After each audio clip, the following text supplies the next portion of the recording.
구원은 어떻게 받는 것인가 말씀을 하고 있는데 1차 전도 여행 중에 할례 문제가 부각되었습니다. 이 문제로 인해서 예루살렘에서 회의가 열리게 됩니다. 회의 결과 주 그리스도 예수님의 은혜로만 구원받을 수 있다고 하는 기독교의 기본 진리가 확인되었습니다. 구원은 어떻게 받는 것인가? 예수님의 은혜로만 받는 것이다 라고 결론을 내었다 그 말이죠. 구원은 무엇으로 받는지 살펴보므로 큰 은혜가 임하는 복된 시간, 말씀 충만 성령으로 충만한 시간 되기를 원합니다. 구원은 주 예수님의 은혜로 받습니다. 11절에 그러나 우리는 그들이 우리와 동일하게 주 예수의 은혜로 구원받는 줄을 믿노라 하니라 라고 말씀을 하고 있습니다. 다같이 11절 말씀 하나님 말씀 받겠습니다. 그러나 우리는 그들이 우리와 동일하게 주 예수의 은혜로 구원받는 줄을 믿노라 하니라. 아멘. 우리가 구원받는 것은 주 대신 그리스도 예수님의 은혜로 받는 것이다. 예수님의 은혜로 구원받는 것이지 다른 방법으로 구원받을 수 없다라고 말씀을 합니다. 우리 본문에서는 뭐 문제가 대두된 거예요? 할례 문제가 대두됐어요. 너희들 할례 받아야 구원받아. 예수님 믿는다고 구원받는 거 아니야. 이렇게 일부 유대인 중에서 예수를 믿기 시작한 유대인 기독교인들이 그렇게 주장을 했다 그 말이에요. 여기 바리새파에 속한 사람들이 그러한 주장을 많이 한 것을 볼 수가 있어요. 그러나 복음은 할례 받아야 구원받는다고 말하지 않는다라는 것을 우리는 기억해야 합니다. 할례 받아야 구원받을 것 같으면 우리가 어떠한 착한 일 해가지고 구원받는다라는 말과도 같은 맥락인 거예요. 다시 말하면 인간의 행위로 구원받을 수 없습니다. 인간의 공로로, 인간의 업적으로 구원받을 수 없습니다. 오직 예수님의 은혜로만 구원이 주어집니다. 그러기에 우리는 예수님의 은혜로 구원받는다라고 하는 이 복음의 진리의 말씀을 꽉 붙잡고 흔들림 없는 믿음으로 끝까지 승리할 수 있기를 원합니다. 그 어느 누가 뭐라 해도 어떻게 우리가 하나님을 믿어야 하냐면 말씀대로 믿어야 합니다. 그래서 오늘 본문에도 보면 이것이 서로 의견이 갈리는 것을 보게 돼요. 그러나 하나님의 말씀에 바로 선 자들은 우리 주님 대신 그리스도 예수님의 은혜로만 구원받는다라는 것을 믿는 것을 보게 됩니다. 11절에 그러나 우리는 그들이 우리와 동일하게 주 예수의 은혜로 구원받는 줄을 믿노라 라고 말씀을 하고 있어요. 여기서 그들은 바로 이방인들을 말하고 있어요. 이방인들도 우리와 동일하게, 즉 유대인인 우리와 동일하게, 그러니까 여기서 말하는 유대인은 예수를 믿는 유대인을 말하겠죠. 예수를 믿는 유대인 우리와 동일하게 이방인들도 주 그리스도 예수의 은혜로만 구원받는다고 믿는다라고 말씀을 하고 있어요. 베드로가 유대인들에게 확신시키고자 하는 설교의 핵심이 언급되고 있습니다. 그래서 이 본문은 누가 설교하는 내용이라는 거예요? 베드로가 설교하고 있다라는 것을 알 수 있습니다. 즉 유대인과 이방인 모두가 하나님 앞에서 동등하다라고 말하고 있는 것입니다. 이러한 그의 사상은 바울의 사상과도 일맥상통한 것을 알 수가 있어요. 그래서 베드로도 바울도 어떤 생각을 갖고 있는가? 예수님의 은혜로 구원받는 것이지 할례 받는다고 구원받는 거 아니다라고 말씀하고 있다는 것이에요. 바울이 베드로를 이방인들에게 개방적이지 못하다라고 비판한 적이 있는데 베드로는 바울만큼 율법과 그리스도인의 관계에 대한 인식을 갖고 있지는 못했지만 11절에서처럼 이방인 선교의 정당성에 대해서는 그는 확신을 갖고 있었습니다.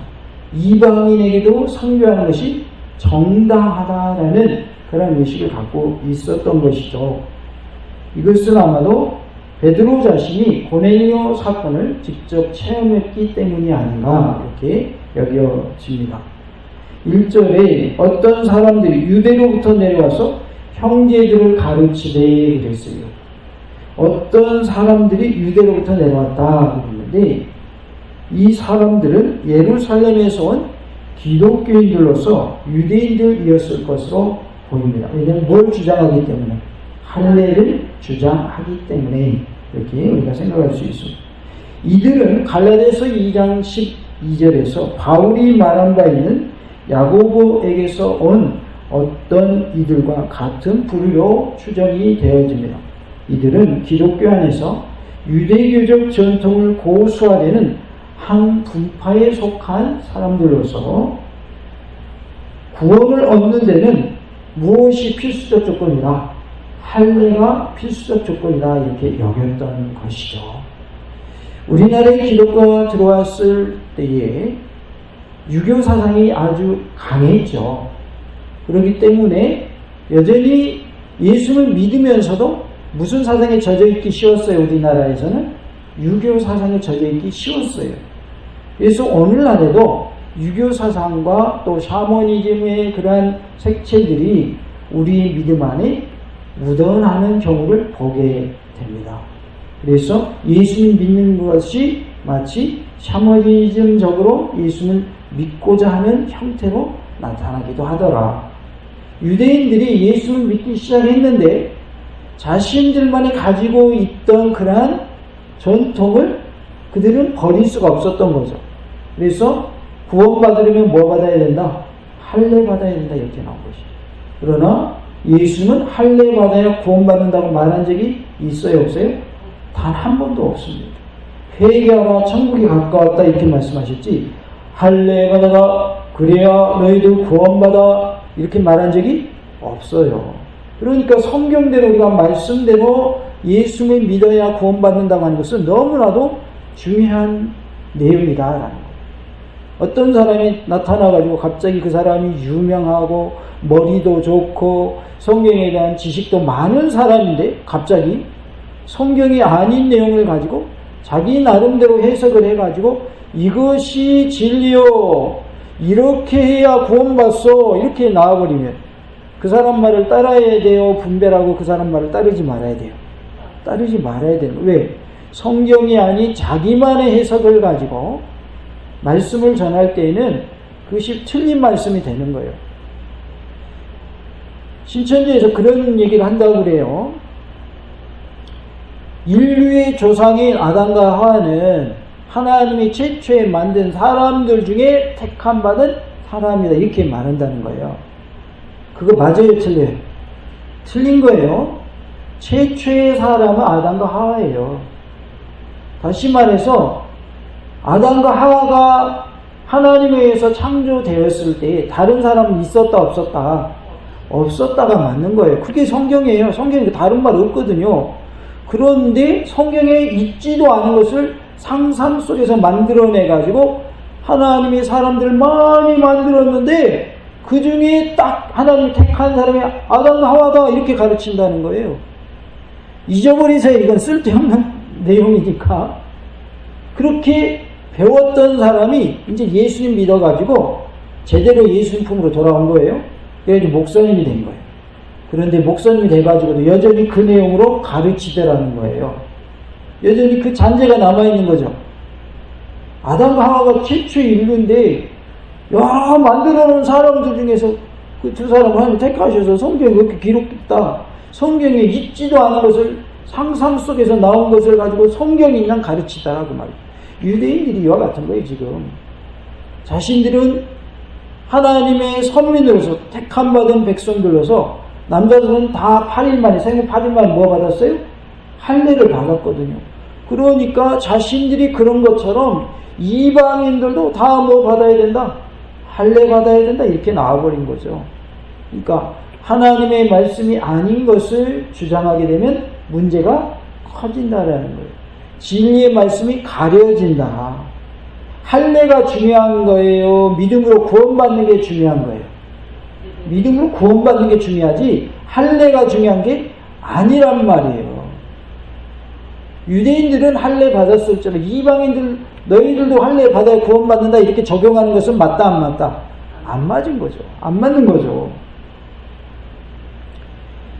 이렇게 이 사람들이 엉뚱한 주장을 함으로써 유대교적 전통을 이방인들에게도 그대로 따를 것을 주장을 합니다. 이방인들도 할례를 받아야 한다고 주장하는 사람들인 것이죠. 따라서 이들은 바울과 바나바에 의해서 소아시아 이방인들이 기독교인으로 개종하고 이방인 기독교 공동체가 세워지자 자신들의 주장을 관철시켜서 자기 파에 끌어들이기 위한 의도로 안디옥까지 내려온 것으로 보여집니다. 그래서 이 본문의 배경은 현재는 1절까지의 배경은 어디냐면 안디옥이에요. 안디옥까지 유대에 있는 예루살렘으로부터 유대인들이 있었던 거예요. 그들이 이제 예수 믿기 시작했는데 그들이 와가지고 안디옥 교회가 이제 이방인 교회가 생겼다는 소식을 듣고 와가지고 엉뚱한 말을 하고 있는 거야. 엉뚱한 말. 너희들 할례 받아야 돼. 우린 다 할례 받았어. 너희 할례 없이 구원이 있는 거 같으냐? 아니야. 할례 받아야 구원이 있어. 이렇게 진리가 아닌 것을 가르쳤다는 것입니다. 이러한 내용으로 볼 때 초대 기독교 안에서 이방인 선교와 함께 분파가 형성되었던 것으로 보여집니다. 사도행전 6장 1절에서는 헬라파 그리고 히브리파 두 파가 대립하고 있는 것을 알 수가 있어요. 그래서 헬라파 유대인, 히브리파 유대인 이들이 대립을 한 내용이 나오고 또 고린도전서 1장 10절, 17절 내용을 보면 지도자별로 분파가 나뉘게 되죠. 그래서 몇 파까지 있었다고 그랬어요? 4파까지 있었다고 그랬죠. 예수님파, 바울파, 아볼로파, 베드로파 이렇게 파가 4파나 있었어요. 파가 나뉘어져야 돼요? 안 나뉘어져야 맞는 거예요? 안 나눠져야 맞죠. 그런데 고린도전서에 보면 이렇게 지도자별로 분파가 있었던 것으로 알 수 있습니다. 특히 24절 오늘 본문의 24절에 비추어 볼 때에 예루살렘 교회 안에서 결정된 바도 없는데 이들이 독단적으로 행동을 취한 것을 알 수가 있어요. 24절의 내용을 보면 그것을 알 수가 있어요. 예루살렘 교회에서 결정해가지고 된 내용이 아닌데 자기들이 독단적으로 가가지고 마치 교회에서 결정된 내용이냐 그것을 가르쳤다는 거예요. 그러니까 잘못된 거예요? 잘된 거예요? 잘못된 거죠. 교회에서 결정을 한 내용이라면 그렇다고 쳐요. 근데 자기들 생각으로 분파가 나뉘어져 있었으니까 자기들 생각으로 옳다고 생각하는 것을 가지고 이방 교회인 안디옥 교회에 와가지고 엉뚱한 일을 하고 있는 것이죠.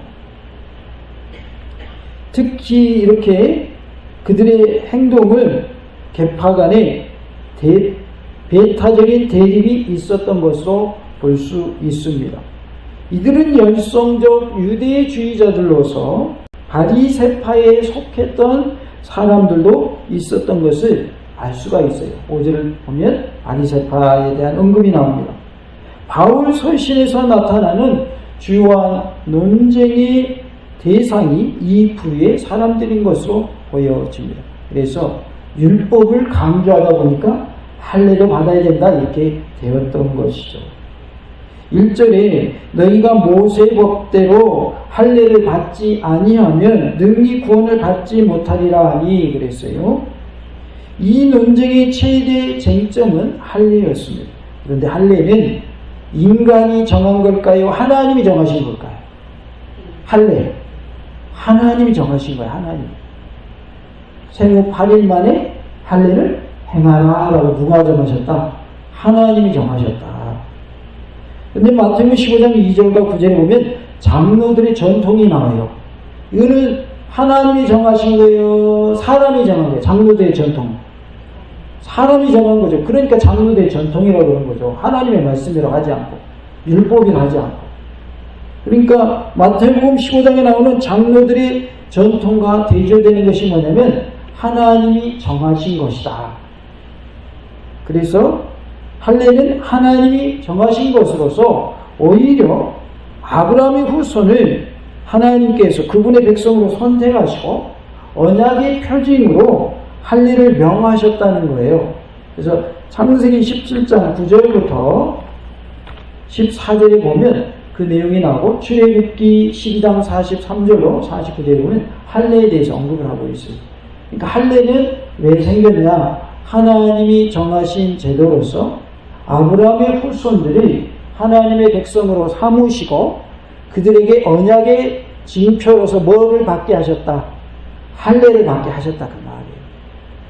그러니까 그것은 하나님이 세우신 제도였던 것이죠.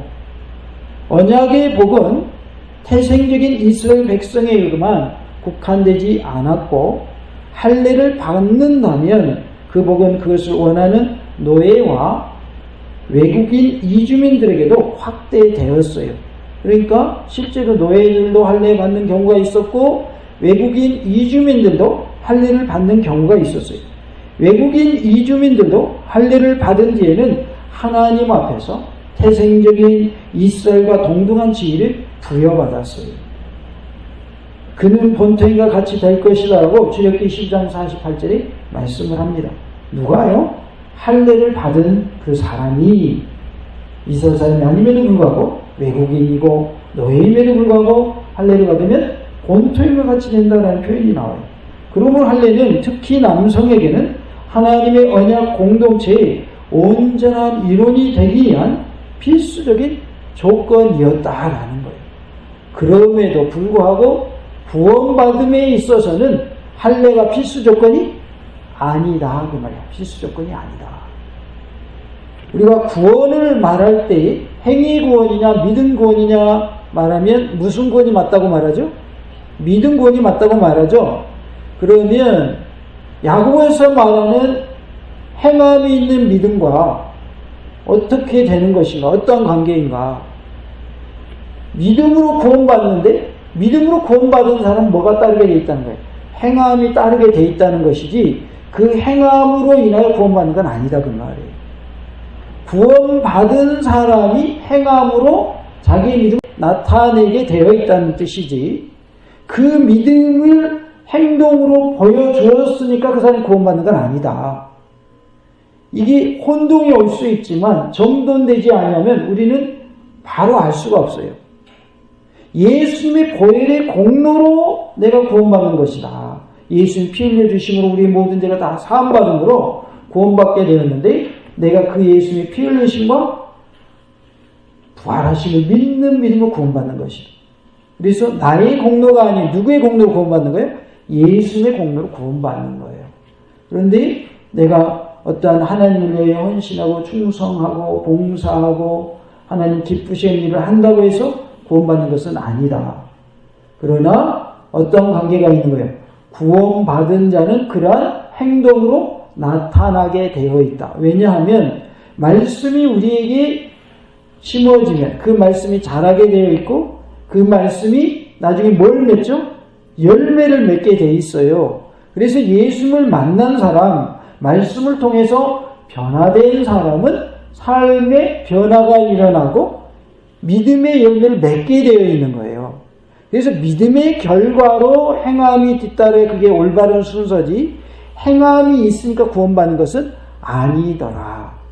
그래서 우리가 이 내용을 바로 알고 믿으면 혼동할 일도 없고 우리의 믿음이 흔들릴 일도 없다라는 거예요. 지금 안디옥 교회가 이제 교회 공동체를 형성해 가고 있는데 갑자기 예루살렘에서 온 성도들이 너희들 할례 받아야 구원받아 그러니까 지금껏 그렇게 알고 있지 않았는데 그 말을 하니까 그동안 믿던 사람들의 믿음이 어떻게 되는 거예요? 흔들리게 되는 거죠. 근간이 흔들리는 거죠. 예수 믿으면 구원받아라고 분명히 바울을 통해서 바나바를 통해서 복음을 전하여 들었는데 갑자기 와가지고 너희도 할례 받아야 구원받는다 이렇게 해버리니까 이게 혼동이 생기는 거예요. 믿음이 흔들리는 거죠. 그러나 믿음으로 구원받는다는 사실을 우리가 알고 그 믿음에 굳건히 서 있으면 흔들리지 않고 끝까지 믿음으로 승리할 수 있을 줄로 믿습니다. 구원은 항상 믿음으로 말미암는 반면 언약은 세상의 자신과 자신의 구원 계획을 알리시려는 하나님의 자애로운 대책인 것을 알 수가 있어요. 그래서 하나님께서 언약을 통해서 하나님 자신을 알리고 하나님의 구원 계획을 알리려고 하셨다라는 거예요. 이스라엘은 이러한 목적을 위해서 선택받았다. 다시 말해서 하나님을 전하고 또 하나님의 구원 계획을 전하라고 누구를 선택하신 거예요? 이스라엘 백성들 선택하신 거예요. 그러니까 하나님께서 우리를 먼저 선택하시고 하나님의 백성으로 살아가게 하신 이유가 뭐겠어요? 나로 하여금 하나님을 알리고 하나님의 구원 계획을 알리라고 나를 먼저 예수 믿게 하셨다라는 거예요. 그러니까 나를 먼저 구원하신 이유는 나를 통해서 내 가정의 복음화가 이루어지게 하시고 내 주변의 이웃의 복음화가 이루어지게 하시고 이 민족의 복음화와 저 북한과 전 세계의 복음화를 이루게 하시려고 먼저 예수님 믿게 하셨다라는 뜻입니다. 그러기에 우리는 하나님의 백성으로서 하나님의 복음을 전하는 일에 크게 쓰임받는 은혜가 있기를 원합니다. 이 신자들이 언약과 구원을 매우 밀접하게 연관시킨 나머지 할례를 공로로 간주하게 된 것이 문제였습니다. 너희들에게는 할례라고 하는 공로가 있어야 구원이 있어. 우리 식으로 적용하면 너희들이 착한 일 해야 구원받는 거야. 구제해야 돼. 어려운 사람 도와줘야 돼. 그래야 구원받는 거야. 이런 식으로 우리가 적용할 수가 있는 거예요. 이들의 말대로 하자면. 그러나 우리가 봉사활동 많이 한다고 착한 일 많이 한다고 구원 받아요? 못 받아요? 구원 못 받습니다. 예수를 믿는 믿음으로 구원받는 거예요. 예수를 믿는 믿음으로 구원받은 자는 착한 일도 해야 되고 구제도 많이 해야 되고 남을 돕는 일도 많이 해야 되는 것이지 그 착한 일 하니까 구원받는 건 아니란 말이죠. 그러니까 이들은 할례 받는 그 자체를 자신들의 공로로 간주했다는 거예요. 그런 공로가 있어야 그런 할례 받는 행위가 있어야 구원이 있다라고 잘못 받아들인 것이죠. 그러나 인간의 행위가 작용하는 곳에는 구원을 주시는 하나님의 은혜가 작용하지 않는다는 사실을 기억해야 합니다. 인간의 행위가 작용하는 곳에는 하나님의 무엇이 작용하지 않아요? 은혜가 작용하지 않는다. 다 같이 해보시죠. 인간의 행위가 작용하는 곳에는 하나님의 구원의 은혜가 작용하지 않습니다. 하나님의 구원의 은혜가 임하려면 인간의 행위는 그것이 부각되면 안 되는 거예요. 하나님의 은혜가 부각돼야 되는 거예요. 하나님의 은혜를 강조해야 구원이 있는 것이고 거기에 하나님의 도우심의 역사가 있는 것이지 사람의 행위를 강조하면 그것은 구원의 은혜가 없는 것이 되어버린다는 것을 말씀하고 있어요. 그래서 행위 구원이 아니라 믿음 구원이다. 하나님의 구원의 은혜를 우리는 붙잡아야 된다. 하나님을 전적으로 신뢰하고 하나님을 의지해야 된다라는 것을 말씀해 주고 있습니다.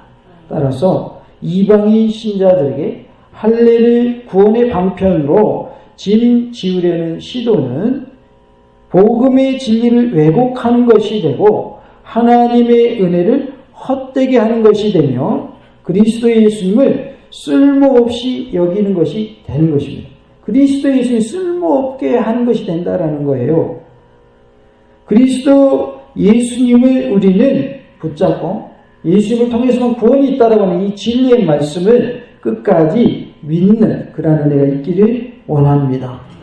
복음의 보편적인 속성을 부정하는 그들의 태도였던 것을 알 수가 있어요. 복음의 보편적인 속성은 예수를 믿는 믿음으로 구원함을 얻는다라고 하는 말씀인 것입니다.